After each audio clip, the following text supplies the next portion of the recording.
எல்லாம் தெரியும் தானே? யாரு?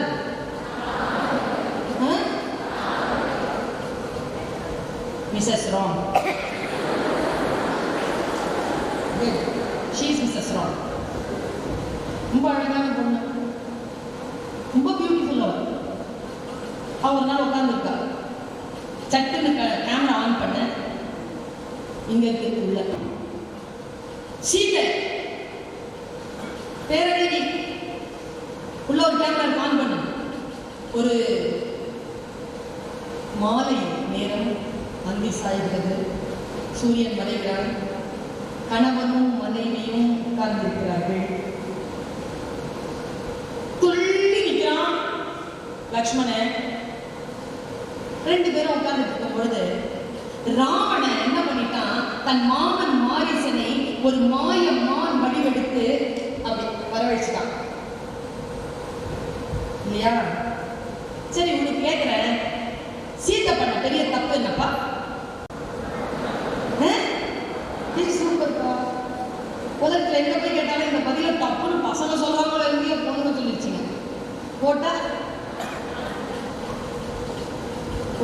தாண்டது. இப்போவா போட்ட தாண்டதானே அவர் செஞ்ச தப்பு. இதை நான் சொல்றேன், இனியிலிருந்து உன் வாழ்க்கை மாற்றம் ஏதாவது நிகழ்கிறதான்னு பாரு. போட்ட தாண்டதாக தப்பு, மானு கேட்டதா தப்பு. ஒரு விஷயத்த சொல்ற குழந்தைகளே, எந்த தப்பு நடந்தாலும் உலகம் ஒரு தப்பை நமக்காக குறிச்சு பெரிய விஷயமா பேசுதுன்னா அந்த தப்பு பெரிய தப்பே இல்லை. அதுக்கு முன்னால 4-5 தப்பு நடந்திருக்கும். அந்த தப்பை சரி பண்ணாததுனால அந்த தப்பு நடந்துருக்கு. If you stay alert, ஒருத்தர் சொல்றான், ஒரு பொண்ணு சொல்றா, அவன் மூஞ்ச பார்த்தாலே நன்னால முடி, அவன் கிட்ட நீ சிரிச்சு பேசாத, அவன் ஃபோன் நம்பரை டிலீட் பண்ணிடு சொல் வந்து சேரும். என்ன செய்வ? அவகிட்ட சொல்லவே மாட்டான். சரி சரி பாத்து, உன் வேலையை பார்த்துட்டு போ, நான் பார்த்துக்கிறேன். சொல் வந்து சேரும். தவறுகள் எங்கெல்லாம் நடக்குது பாரு. அவ செஞ்ச தப்பு கோட்டை தாண்டினது. அதுக்கு முன்னால அவன் மானுக்கு ஆசைப்பட்டதும் சரியா ஆசைப்பட மாட்டாங்க. அவ செஞ்ச முதல் தப்பு தான் ஆசைப்பட. அவ வாழ்க்கையை மாற்றி கொண்ட பல சம்பவங்கள் அடுத்தடுத்து நடக்குதுங்க. ஃபர்ஸ்ட் தப்பு, உட்காந்துருக்கா, மான் துள்ளி ஆடுது, ஓடு பார்த்து சந்தோஷமாயிட்டா பார்த்து. ஏன்னா தங்கம் வயிறு வண்டூரியத்தில் அப்படி ஓடி வந்தது. ஐயோ இவ்வளவு அழகா இருக்குது, பொம்பளை மான், அது வேணும்டா. ஏய் ராம், ஐ வாண்ட் தட் பீ அப்படின்ட்டா. கல்யாணம் பண்ண உங்களுக்கு தெரியாதா?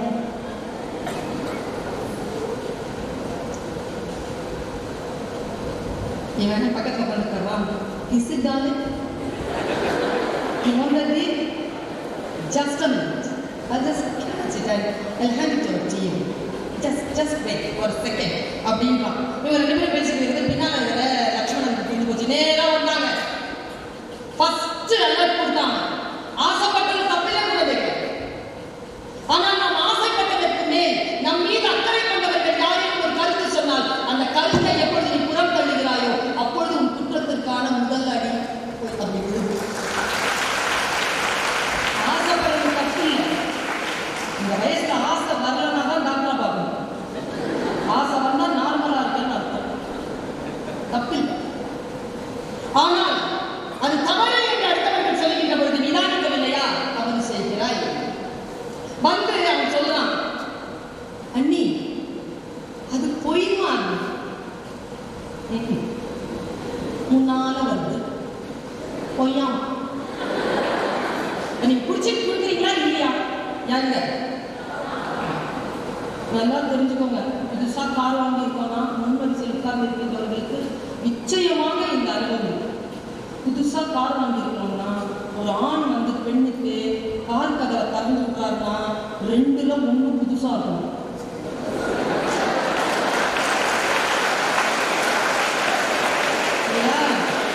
எது கேட்டாலும் வாங்கி கொடுக்குற ஒரு புதுசா எப்ப கிடைக்கும்? ஆரம்ப காலத்துல கிடைக்கும். அவன் சொல்றான், நீ கேட்கறியா? நான் வாங்கி தரேன். அப்போ இளைய சொன்னான், அண்ணா நீ இரு, அவ அவன் செஞ்ச 2வது தப்பு. ஃபர்ஸ்ட் தப்பு அவன் தப்பான வாயில் சொன்னாலும் அதை கேட்காமல் இருந்தது. 2வது தப்பு அண்ணா நீ இரு நான் போய் கூட்டிட்டு வரேன்னு சொன்னாலும் கம்பராமாயணம் எடுத்து படிச்சு பாருங்க, தலையில அடிச்சுட்டேன் நான் அதை படிச்சு. நாயகன் நீயே பற்றி நல்குமையால் புருஷன்கிட்ட நான் ஒரு பொருள் கேட்டா புருஷன் தான் வாங்கி பண்ணணும். உளுந்த நான் வந்து நீங்க நான் வாங்கி தரேன்னு சொல்லப்படுறேன். நாயகர் நீயே பற்றி நல்குமையால் லட்சுமணா அண்ணியை பத்திரமா பர்ணசாலைக்கு வைத்து பார்த்துக்கணும். இதோ நான் மானோட வருகிறேன்னு போயிட்டாங்க. போனவன் மாரிசனை கொண்டுட்டான். அம்பு போடும்போது செத்தவன் இந்த ஊர்ல இந்த மாதிரி ஆட்கள் இருக்காங்கன்னு தெரியாது. எனக்கு திருநெல்வேலி பக்கம் இருந்ததான் சொல்லுவாங்க. சாவும் போது ஒரு லெட்டர் எழுதி கொடுத்துருக்கான் ஊருக்காரங்களுக்கு. இந்த 4 பேர் என்னுடைய பங்காளிங்க, அவங்களுக்கு நான் நிறைய தப்பு பண்ணியிருக்கேன் சொன்னான். அவங்க நான் சாவ போறேன், நான் செத்த உடனே என்னை செருப்பால் அடிக்கணும், அப்பதான் என் நெஞ்சு வேணும். இவன் ஊருக்காரங்களாம் அந்த 4 பேர் கூப்பிட்டு விட்டாங்க.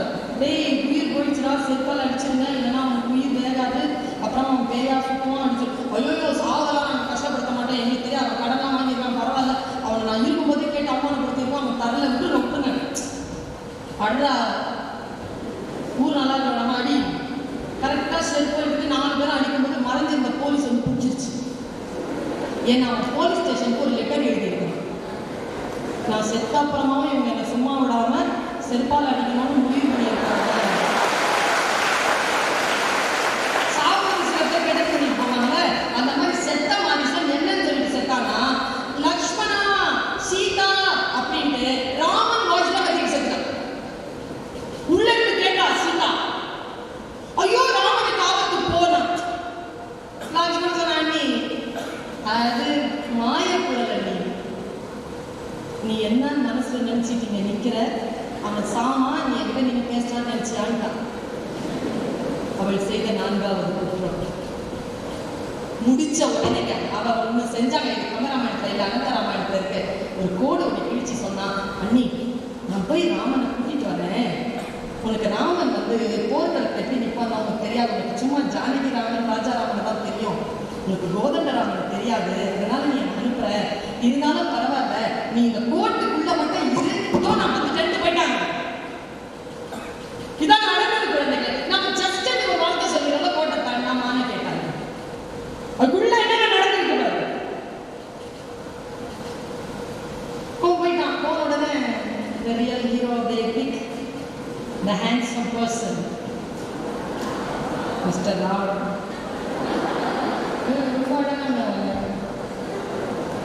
Mark of the six pack. அதுதான் யானை இருக்கல, யானை வந்து போதும் போது அதை மோதி போய் அதை தள்ளுவானா, யானையுடைய தந்தங்கள்லாம் அப்படியே குத்திக்கு நிற்குமா, யானையை தள்ளி விடுறதுனால உடஞ்சிருமா, உடஞ்ச தந்தங்கள்ல பூன் போட்டு வச்சிருப்பான்.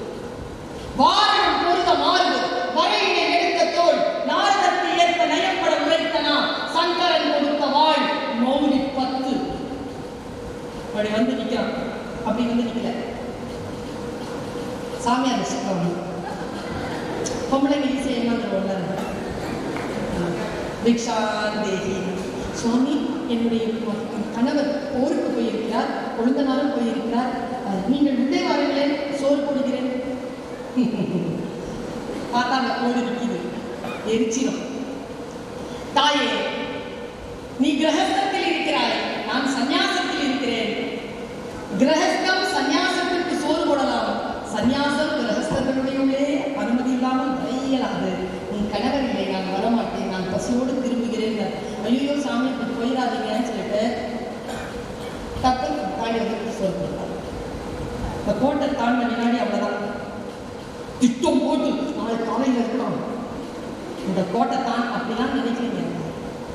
சோறு கேட்டா அவன் பிச்சைக்காரன், சோறு போட்டா அதுக்கு தாண்டா கொட்டை தாண்டா கோட்டை தாண்டா கோட்டை தாண்டா. நீ தாண்டதே இல்லையா? உங்க அம்மா அப்பாவும் போடுறாங்க, ஏன் இவங்க என்ன போடுறாங்க? டீச்சர்ஸ் தாண்டது இல்லை. ஏன் இவங்களுக்கு எல்லாம் ரூல்ஸ் அண்ட் ரெகுலேஷன் இருக்கு, இவங்களும் தாண்டது இல்லை. என் அம்மா அப்பா போட்ட கோட்டை தாண்டது இல்லை. என் அப்பா அம்மா பக்கத்தை தாண்டுறது. யார் நான் ஒன்று சொல்றேங்க, யார் போட்டையும் யாரும் போட்டா தாண்டுறது. நான் தாண்டுவேங்க, எவனாவது போட்டா தாண்டுவேன். நான் எப்போ தெரியுமா தாண்ட மாட்டேன்? இதான் செய்தி உங்களுக்கு. எவ்வளவு குற்றங்கள் நடந்தாலும் கடைசியாக குற்றம் நடைபெறாமல் நீ உன்னை காத்துக்கொள்ள வேண்டும் என்றால் உன்னே ஒன்று நான் சிந்தித்து பார்க்கிறேன். ஒருவேளை சீதை இவ்வளவு குற்றங்கள் செய்தாலும் லக்ஷ்மணனுடைய கோட்டையை அவள் தாண்டினால அந்த வினாடி நடக்காமல் இருந்திருப்பதற்கு ஒரே வாய்ப்பு, ஒருவேளை நான் என் கணவரும் என் கொழுந்தனும் வரும் வரைக்கும் இந்த பர்ணசாலையை விட்டு தாண்ட மாட்டேன் தானே ஒரு கோட்டை போட்டிருந்தான்னு வச்சுக்கோங்க, அவ தாண்டி இருக்க மாட்டாங்க. அடுத்தவன் போட்டான்றதுனால தாங்க தாண்டுதான். அடுத்தவர்கள் போடுறதுனால தாண்டிக்கிறோம். நமக்கு நாம போட்டதுனால எப்படி தாண்டது? நாம நம்ம ஏற்படுத்திக்க முடியுமா? இன்றைய குழந்தைகள் நீங்க அடுத்தவர்கள் சொல்லுக்காக காத்திருக்க தேவையில்லை, உங்களுக்கு நீங்களே கோடு போட்டுக் கொள்கிறீர்களா? இதை நான் செய்ய மாட்டேன், இதை நான் செய்வேன் என்கின்ற ஒரு அடிப்படையான